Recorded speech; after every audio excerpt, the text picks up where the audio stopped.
On a un Barça en perdition, Fredo. Là. Oui, mais est-ce vraiment une surprise? Je rappelle que le Barça avec Messi avait pris 8-2 contre le Bayern, c'était il n'y a pas si longtemps. C'est vrai. Non, c'est non, mais il faut pas. C'est devenu une paillasson du Bayern. Oui, Barça. donc là, mais il n'y a même aucun regret à avoir. C'est-à-dire que le Barça est tellement loin de ce que doit être aujourd'hui une équipe compétitive en Europe. C'est pas, parce que le Bayern ne fait pas un match extraordinaire non plus. Hein. C'est encore pire pour le Barça. Sans forcer, tu veux dire? Sans forcer. C'est un Bayern sérieux, enfin qui n'est pas étincelant.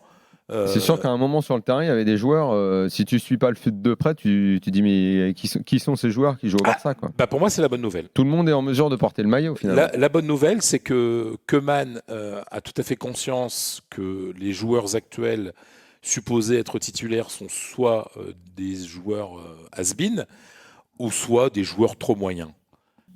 C'est-à-dire que quand tu es obligé de démarrer un match de Ligue des Champions contre le Bayern, avec tout le respect, avec Memphis Depay et Luc de Jong, qui était quand même remplaçant à Séville. Mais eux, ça va. Eux, c'est deux bons joueurs. Les autres, c'est quand même. Mais attends, mais c'est pas des bons, enfin c'est des bons joueurs, mais c'est pas des grands joueurs pour le Barça.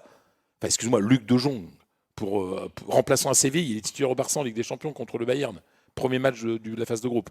Ce qu'il y a de bien. C'est un escroc. Luc de Jong, c'est un escroc. Mais bien sûr, enfin, je veux dire, il loupe plein de trucs. Il jouait pas. Non, mais c'est vrai. Non, mais c'est. On l'a vu à Mönchengladbach. Mais oui, c'est un petit joueur, quoi. Voilà, c'est tout. Mais l'espoir, c'est que voilà, bon, il y a Pedri qui est là, qui assure l'avenir. Tu sens que tu as quelques jeunes joueurs, des gamins de l'équipe B qui sont l'avenir du Barça. C'est-à-dire que Koeman. Braithwaite. Braithwaite, il est blessé. Hein. Tu sais, il va être absent pendant plus de 5 mois. Hein, donc, gros coup dur. Non, mais c'est terrible. Braithwaite, c'est un coup dur. Le fait qu'il ne soit pas là, c'est un coup dur. Non, faut pas se moquer. Quand on est rendu à ce que Braithwaite soit un coup dur. Non, mais c'est ça qui est terrible. C'est sûr. Donc voilà, tu te retrouves un coup dur quand il était à Toulouse, ouais. Voilà. Quand tu vois le jeune Gabi, pour prononcer Gabi, qui joue ce soir, qui remplace Busquets à l'heure de jeu, j'ai le sentiment que l'entraîneur Koeman ne fait pas confiance, n'a pas d'espoir quant au présent, donc il se souvient du passé et il peut se faire virer là. En plus, c'est chaud avec ses dirigeants. Sa situation devient intenable, non? Déjà, il avait critiqué le président. Enfin, il n'avait pas accepté les remarques du président. Il avait critiqué le président quand il était aux Pays-Bas.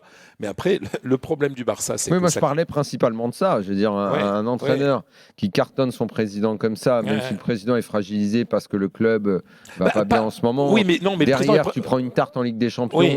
Alors, le président n'est pas fragilisé parce que il ne fait que récupérer les conneries de celui d'avant. Alors, s'il n'est pas fragilisé, il ne peut pas se laisser insulter dans la presse d'un autre pays. Oui, mais le problème, c'est que virer Koeman, ça coûte de l'argent.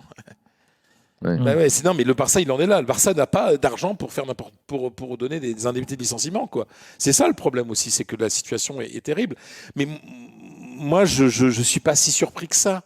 Voilà, une Bayern qui est une machine bien huilée.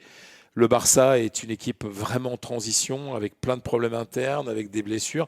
Parce que tu regardes quand même, tu te dis, bon, s'il y a le Kun Agüero ce soir, c'est un peu plus de gueule. Ah, il est blessé. Si tu as Ansu Fati, ça a plus de gueule. Ah ouais, mais sauf qu'Ansu Fati, il revient toujours de blessure. Si tu as Ousmane Dembélé, c'est un peu plus de gueule. Oui, il est encore blessé. Tu vois, c'est ça qui est terrible, c'est qu'en plus... Ousmane Dembélé, il m'arrive d'oublier qu'il est joueur du Barça. Oui, mais il est blessé là. Il n'a pas joué cette saison. Bon. Et on ne sait pas quand est-ce qu'il va revenir.